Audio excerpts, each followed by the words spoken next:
My name is Ronnie Maiden. I'm currently a teacher. I have been the town historian, the museum curator, and I've raised my children here. I've lived here for 29 years. Okay. I wanted to talk about the 13 members. Now, if they're saying that a quorum is a quorum of currently seated board members, that's something that changed. That's what that is a rule that changed from the beginning of the LMA. And that's not something that the property owners changed. They've changed it to suit themselves. Secondly, for a number of years they didn't follow Brown and in fact insisted that they didn't have to. The LMA has to follow both Brown and I think Davis Sterling. Brown because the county has a say in who's on our board and they assign members either of state or county government. They have a say on our board. Brown has to be followed. The other, Sterling Davis or Davis Sterling, whichever it is, has to be followed because we as a community own property in common. Many, many, many times, I was actually told that we didn't have to follow Brown for 2.5, 3 years. And then finally they said, oh, we do. And then they quit following Sterling Davis. And I said, no, no, you have to follow that. And they said, no, we don't. We're following Brown. Well, they have to follow both. And Sterling Davis is the one that protects us, the property owners. Sterling Davis is the one that says you can't just change bylaws. You have to have a majority of the building owners that say this can be changed. You can't just change uses of property or make changes in. You can't take out a bunch of trees. You can't decide you want to build a road here without the majority, without there being a formal vote and the majority saying, yes, this is what we want. These things aren't being adhered to.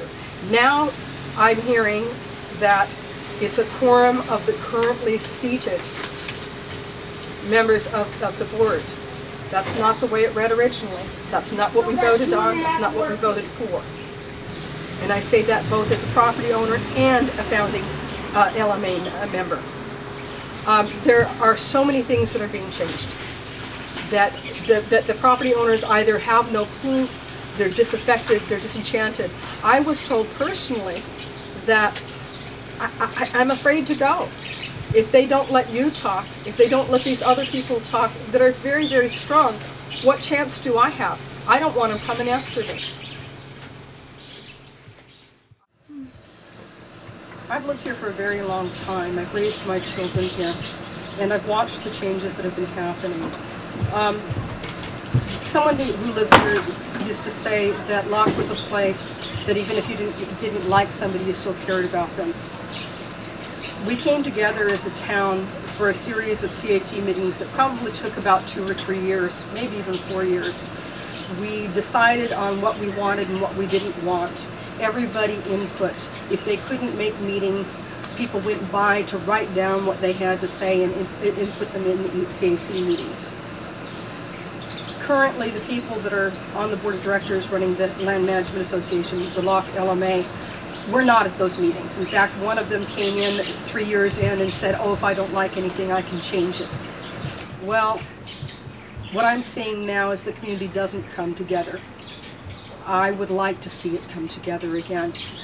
I note that the CC&Rs, the bylaws, are being changed without town input. Those are things that all the landowners should come together. I would like to see us become a community again. I note that even when building owners come together and the majority of them says that they don't want something to happen, somehow or the other, the current administration makes it happen anyway. I've noticed that rules are being changed without any voting at all. I think what I'm trying to say is I would like to see our community become a community again. This was a tripartite when we began the CAC meetings, when we began the LMA. It was composed of business, Chinese historical, and finally community, people who live here. This isn't a dead town. This is a place where people live. And the current membership, or the current, I should say, the current membership of the board of directors of the LMA are doing things that benefit them. They seem to have, it's like we're all equal, only some people are a little more equal than others. I'd like to drop it down a notch. I'd like to see those people off the board. I'd like to see people not frightened anymore to come to meetings. And I'd like to see the will of the ownership and the people who live here be respected and enforced.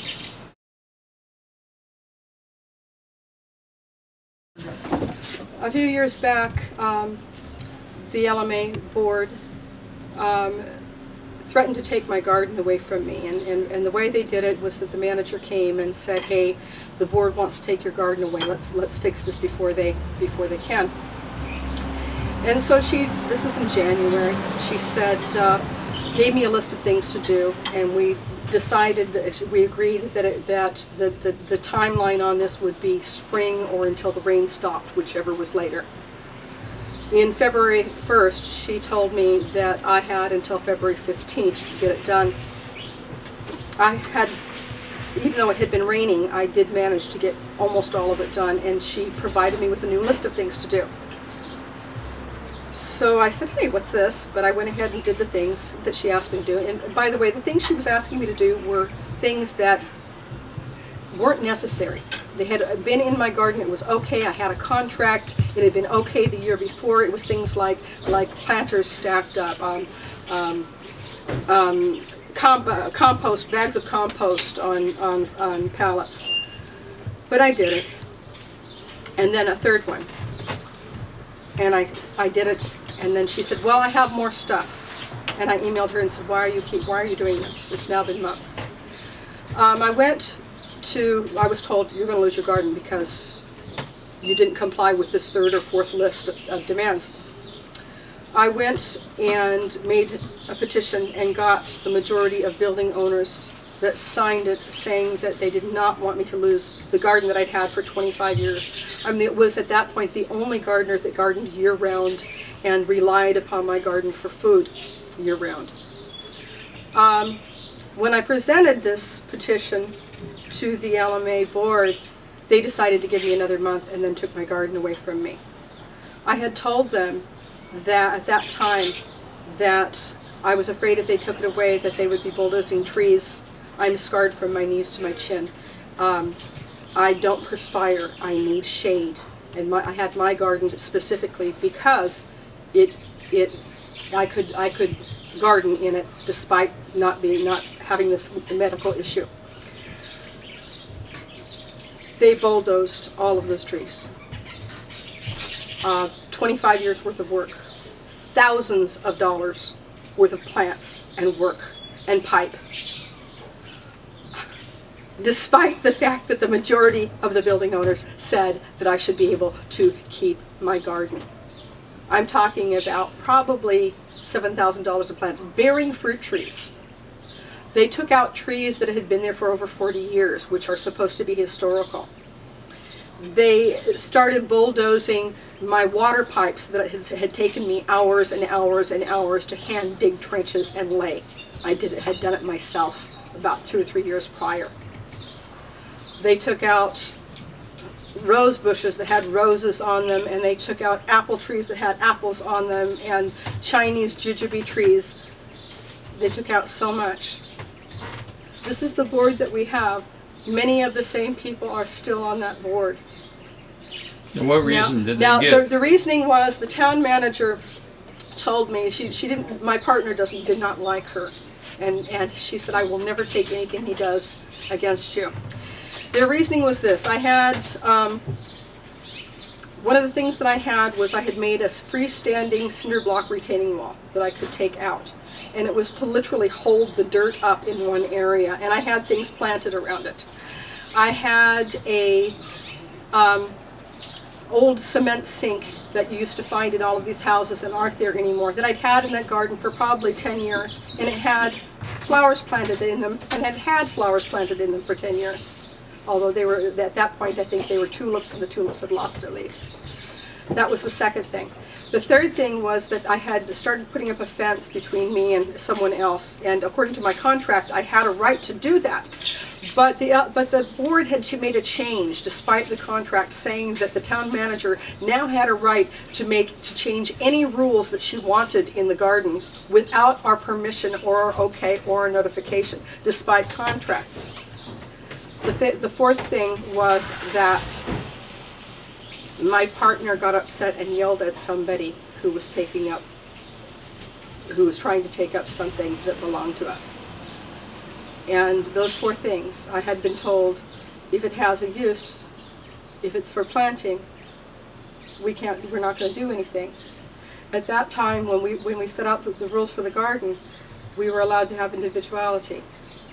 All of the things that I had been in there for not a year before, not just a few months before, but with the exception of beginning to put up the fence. Those were the reasons that they gave for taking my garden away from me.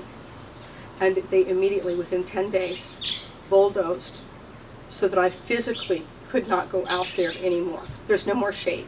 When you're scarred over 50% of your body and your perspiration glands have been destroyed, it means you get hot very quickly. I've had heat stroke, I've had heat exhaustion.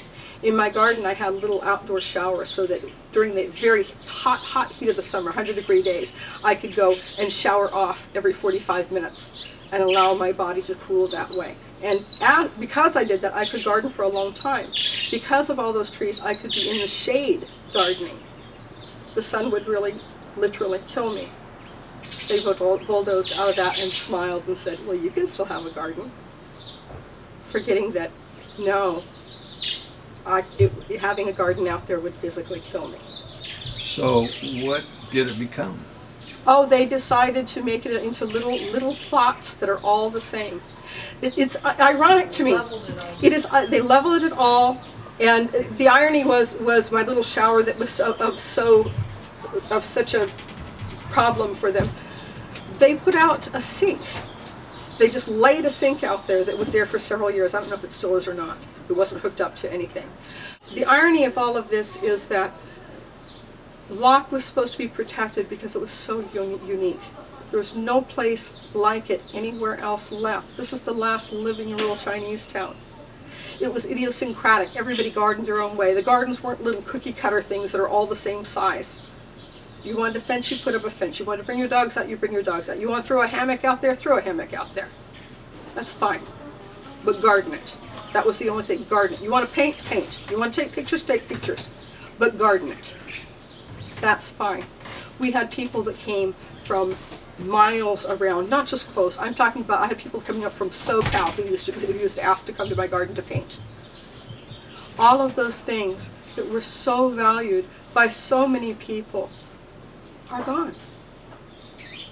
They bulldozed them.